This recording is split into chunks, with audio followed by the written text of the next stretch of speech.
Farooq college നടത്തുന്നത് ഇപ്പം വഹാബികളെ കയ്യിലാണ് ഫറൂഖ് കോളേജ്. അതാണ് ഇപ്പൊ പറയാൻ കാരണം. വഖഫിന്റെ സ്വത്തെ വഹാബികൾ വിറ്റുന്ന്.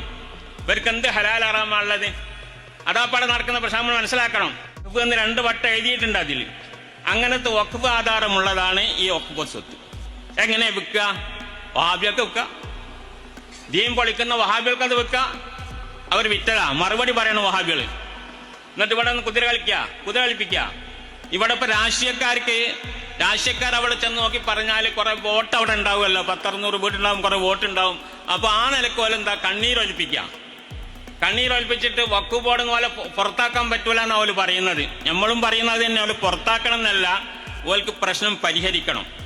അവരങ്ങോട്ട് ഇറക്കി വിട്ടാൽ അവർ റോട്ടിലേക്ക് പോകാനൊന്നും പറ്റൂല. അവർ പരിഹരിക്കണം. അതിനെന്ത് വേണമെന്ന് ചോദിച്ചാൽ ഈ കോളേജ് കമ്മിറ്റിന്റെ വഹാബികളുണ്ടല്ലോ, ആ വഹാബികളോട് അതിന്റെ നഷ്ടപരിഹാരം വാങ്ങിക്കൊടുത്തുകൊണ്ട് വേറെ സ്ഥലത്ത് എന്താക്കണം, കുടിയിരുത്തണം. അവരെ വഖഫ് ഭൂമി ഒഴിഞ്ഞു കൊടുക്കണം. നമുക്കറിയാം ഇപ്പൊ മുനമ്പത്തൊരു പ്രശ്നം നടക്കുന്നുണ്ട്. മുനമ്പങ്ങളൊക്കെ നല്ല ചർച്ചാ വിഷയം നടക്കുന്നതാണ്. എന്താ അതിന്റെ സ്ഥിതി? മുനമ്പത്ത് എന്താ ഉള്ളത്? സറായി. അവിടെ വഖഫ് ബോർഡിന്റെ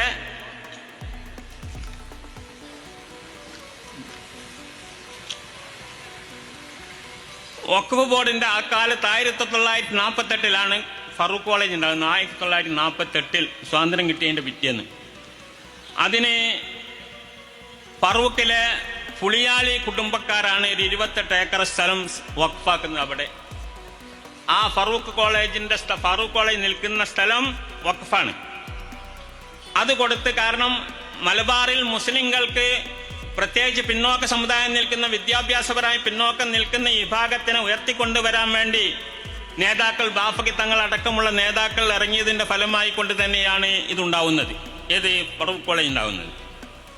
ആ ഫറൂഖ് കോളേജിന് പിന്നീട് ഒരുപാട് ആൾക്കാർ സ്ഥലം വഖഫ് കൊടുത്തു.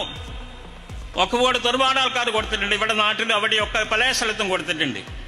അത് കൊടുത്തതിന് ശേഷം ഇപ്പം പ്രശ്നമായി നിൽക്കുന്ന സ്ഥലം ഉണ്ടല്ലോ മുനമ്പത്ത്, ചെറായി വഖഫ് 1950 അതായത് സ്ഥാപനം ഉണ്ടാക്കി 2ാമത്തെ കൊല്ലാണ് ഉണ്ടാക്കുന്ന വഖഫ് ചെയ്യുന്നത്. എവിടെ? മുനമ്പത്തെ വഖഫ്. സിദ്ദീഖ് സേട്ട് എന്ന് പറയുന്ന ഒരാളാണ് അത് വഖഫാക്കുന്നത്. സിദ്ദീഖ് സേട്ട്. സാന്ദർഭികമായി പറയാണ്, അവിടെ ഇപ്പം എന്തൊക്കെ പ്രശ്നങ്ങൾ നടക്കുന്നുണ്ട്. ആ പ്രശ്നം എന്താണെന്ന് നമ്മൾ മനസ്സിലാക്കണമല്ലോ. രാഷ്ട്രീയക്കാർക്ക് അതിന് വേറൊരു കാഴ്ചപ്പാടുണ്ടാവും, എല്ലാ പാർട്ടികൾക്കും ഓരോ കാഴ്ചപ്പാടുണ്ടാവും. എന്നാൽ അഹ്ലു സുന്നത്ത് വൽ ജമാഅത്തിന്റെയും അതുപോലെ സമസ്തയ്ക്കും അതിന്റെ കാഴ്ചപ്പാടുണ്ട്. അത് വഖഫ് ഭൂമിയാണ്. 440 ഏക്കർ 404 ഏക്കർ .76 ഇതാണ് വഖഫ് ഭൂമി. സേട്ട് വഖഫാക്കിയതാണ്. അതിൽ നിന്ന് വരുമാനമെടുത്തുകൊണ്ട് നടത്താനാണ് വഖഫാക്കിയിട്ടുള്ളത്. വഖഫ് എന്ന് പറഞ്ഞാൽ നമുക്കറിയാം, വഖഫ് എന്ന് പറഞ്ഞാൽ അത് അള്ളാഹുവിന്റെ സ്വത്താ. അത് സ്ഥിരമായി കൊണ്ട് അതിന്റെ വരുമാനം കിട്ടുകയും മുതൽ നശിക്കാതിരിക്കുകയും ചെയ്യുന്ന സാധനമാണ് വഖഫാക്കേണ്ടത്. തടി നിലനിൽക്കെ അനുഭവം എടുക്കാൻ പറ്റുന്ന സാധനങ്ങളാണ് വഖഫാക്കേണ്ടത്. ഇപ്പം മൈത്തിരി വഖഫാക്കാൻ പറ്റൂല, അത് വെളിച്ചെണ്ണ വഖഫാക്കാൻ പറ്റൂല. അതൊക്കെ നശിച്ചു പോകുന്ന സാധനങ്ങളാണ്. ഒരു സ്ഥിരമായി നിൽക്കുന്ന സാധനമായിരിക്കണം. ഭൂമി, കെട്ടിടം പോലത്തെ സാധനങ്ങളായിരിക്കണം. തെങ്ങ്, അതുപോലെയുള്ള സാധനങ്ങളൊക്കെ ആണെങ്കിൽ വഖഫാക്കാം. അതാണ് വഖഫിന്റെ നില. അങ്ങനെ വന്നാൽ പിന്നെ അതിനെ ലാ യുബാഉ വലാ യൂറസു എന്നൊക്കെയാണ് അതിനെ സംബന്ധിച്ച് പറയുന്നത്. വിൽക്കാൻ പാടില്ല, അനന്തരെടുക്കാൻ പാടില്ല, കൈമാറ്റം ചെയ്യാൻ പാടില്ല. അത് ഖിയാമം വരെ അങ്ങനെ തന്നെ നിൽക്കണം. ആ വഖഫ് ചെയ്ത ആൾ എന്താണോ അതിനെ ഉദ്ദേശിച്ചിരിക്കുന്ന ആ ഉദ്ദേശം മാത്രമേ എന്താ ചെയ്യാൻ പാടുള്ളൂ. ആ ഉദ്ദേശത്തിന് മാത്രമേ ചെലവാക്കാൻ പാടുള്ളൂ എന്നുള്ളതാണ് അതിന്റെ നിയമം. അത് ശറഈന്റെ നിയമമാണ്. റസൂലുള്ളാഹി സ്വല്ലല്ലാഹു അലൈഹി വസല്ലം തങ്ങളുടെ കാലത്ത് വഖഫാക്കിക്കൊണ്ട് വെച്ച നിയമമാണ്. ആ നിയമത്തിനൊന്നും ഒരു വ്യത്യാസമില്ല. ശറഈല എല്ലാവരും അംഗീകരിക്കുന്ന നിയമമാണ്. ഈ വഖഫ് ഞാൻ ചുരുക്കി പറയാണ്, വാർത്തകളൊക്കെ നിങ്ങൾ വായിക്കുന്നും കേൾക്കുന്നുണ്ടായിരിക്കും. ഈ വഖഫ് ഫറൂഖ് കോളേജ് നടത്തുന്നത് ഇപ്പം വഹാബികളെ കയ്യിലാണ് ഫറൂഖ് കോളേജ്. അതാണ് ഇപ്പൊ പറയാൻ കാരണം. അവരാണ് ഇത് വിറ്റത്. കുറെ കയ്യേറിപ്പോയ ആൾക്കാര്, അതിന്റെ അടുത്തൊക്കെ ഉള്ള കുറെ സ്ഥലങ്ങൾ ഒക്കെ കയ്യേറിയ കൂട്ടത്തില് കുറെ കയ്യേറി. ഇവരാരും അങ്ങോട്ട് പോയി നോക്കൂല. ഇവരൊക്കെ വലിയ സുജായികളല്ലേ കമ്മിറ്റിക്കാര്. അവരെന്നിട്ട് എന്താക്കിയെന്ന് ചോദിച്ചാല് ഒരു വക്കീലിന് വിൽക്കാനുള്ള അധികാരം കൊടുത്തു. അദ്ദേഹം എന്താക്കി, അതൊക്കെ കിട്ടിയവർ കുറെ വിറ്റു, കുറെ അയാളും എന്താക്കി എടുത്തു. അങ്ങനെ എന്താക്കി അത് നശിച്ചു പോയി. വഖഫിന്റെ സ്വത്തെ വഹാബികൾ വിറ്റുന്ന്. ഇവർക്ക് എന്ത് ഹലാൽ ഹറാമുള്ളത്? അതാപ്പാടെ നടക്കുന്ന പ്രശ്നം നമ്മൾ മനസ്സിലാക്കണം. അവിടെ കുറെ പാവപ്പെട്ട ആൾക്കാർ, കുടിയേറ്റക്കാരുണ്ടായി. അവർ പൈസ കൊടുത്ത് വാങ്ങിയതാ. ഇവരോട് പൈസ കൊടുത്ത് വാങ്ങിയതുകൊണ്ട് അല്ലാത്തവരൊക്കെ ഉണ്ട്.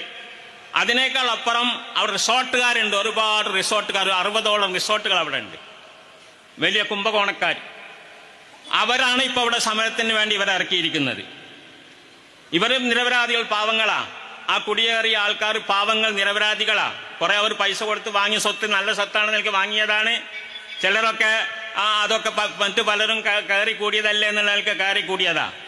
ഈ ഒരു വസ്തു വഖഫ് സ്വത്താണെന്ന കാര്യത്തിൽ ഒരു തർക്കമില്ല. അതിന് ആധാരമുണ്ട്. അതിന്റെ ആധാരത്തിൽ ആദ്യത്തെ തന്നെ പറഞ്ഞിരിക്കുന്നു, ഇത് വഖഫാക്കിയിരിക്കുന്നു എന്നാണ് പറഞ്ഞിരിക്കുന്നത്. എന്റെയും എന്റെ കുടുംബത്തിന്റെയും പരലോക ഗുണത്തിന് വേണ്ടി വഖഫാക്കി എന്ന് ആവർത്തിച്ച് വീണ്ടും പറയുന്നുണ്ട്. വഖഫ് ആധാരത്തിൽ വഖഫ് എന്ന് എഴുതിയിരിക്കുന്ന അർത്ഥം ആർക്ക് പരിശോധിച്ചാലും അറിയാം. ഞാനത് പരിശോധിച്ചതാ. വഖഫ് എന്ന് 2 വട്ടം എഴുതിയിട്ടുണ്ട് അതിൽ. അങ്ങനത്തെ വഖഫ് ആധാരമുള്ളതാണ് ഈ വഖഫ് സ്വത്ത്. എങ്ങനെ വിൽക്കുക? വഹാബികൾക്ക് വിൽക്കുക. ദീൻ പൊളിക്കുന്ന വഹാബികൾക്ക് അത് വിൽക്കുക. അവർ വിറ്റതാ. മറുപടി പറയണം വഹാബികൾ. എന്നിട്ട് ഇവിടെ നിന്ന് കുതിര കളിപ്പിക്കുക. ഇവിടെ ഇപ്പൊ രാഷ്ട്രീയക്കാർ അവിടെ ചെന്ന് നോക്കി പറഞ്ഞാൽ കുറെ വോട്ട് അവിടെ ഉണ്ടാവുമല്ലോ, 10-600 വീടുണ്ടാവും, കുറെ വോട്ട് ഉണ്ടാവും. അപ്പൊ ആ നിലക്കോലും എന്താ കണ്ണീരൊലിപ്പിച്ചിട്ട് വഖഫ് ബോർഡ് പോലെ പുറത്താക്കാൻ പറ്റൂല എന്നാ ഓല് പറയുന്നത്. നമ്മളും പറയുന്നത് തന്നെ, ഓല് പുറത്താക്കണം എന്നല്ല, ഓൽക്ക് പ്രശ്നം പരിഹരിക്കണം. അവരങ്ങോട്ട് ഇറക്കി വിട്ടാൽ പോലെ റോട്ടിലേക്ക് പോകാനൊന്നും പറ്റൂല. അവർ പരിഹരിക്കണം. അതിനെന്ത് വേണമെന്ന് ചോദിച്ചാൽ, ഈ കോളേജ് കമ്മിറ്റിന്റെ വഹാബികളുണ്ടല്ലോ, ആ വഹാബികളോട് അതിന്റെ നഷ്ടപരിഹാരം വാങ്ങിക്കൊടുത്തുകൊണ്ട് വേറെ സ്ഥലത്ത് എന്താക്കണം, കുടിയിരുത്തണം. അവരെ വഖഫ് ഭൂമി ഒഴിഞ്ഞു കൊടുക്കണം. വഖഫ് ഭൂമി ഒഴിഞ്ഞു കൊടുക്കണ്ടേ? കാരണം അത് വഖഫല്ലേ, അത് വിൽക്കാൻ പറ്റില്ലല്ലോ. അത് ഇവർക്ക് പറഞ്ഞാൽ മനസ്സിലാവുമല്ലോ. അവിടെ കുടിയിരിക്കുന്ന കുടിയാന്മാർക്ക് പറഞ്ഞാൽ മനസ്സിലാവും. അവരോട് നമ്മൾ പറയുകയാണെ, നമ്മളും നിങ്ങളുടെ ഭാഗത്ത് തന്നെയാണ്. രാഷ്ട്രീയക്കാർ മാത്രമല്ല, ഇവിടുത്തെ സർക്കാരിനോട് നമുക്ക് പറയാനുള്ളത് തന്നെയാണ്. ആ പാവങ്ങളെ രക്ഷിക്കണം. അവർ നിരപരാധികളാണ്. ആർക്കാ പൈസ കൊടുത്തുവെച്ചാൽ ആ പൈസ വാങ്ങിയവരിൽ നിന്ന് അത് തിരിച്ചു വാങ്ങി അവർക്ക് അനുയോജ്യമായ സ്ഥലം ഏർപ്പാട് ചെയ്ത് വീടുണ്ടാക്കി കൊടുക്കണം എന്നാണ് പറയാനുള്ളത്.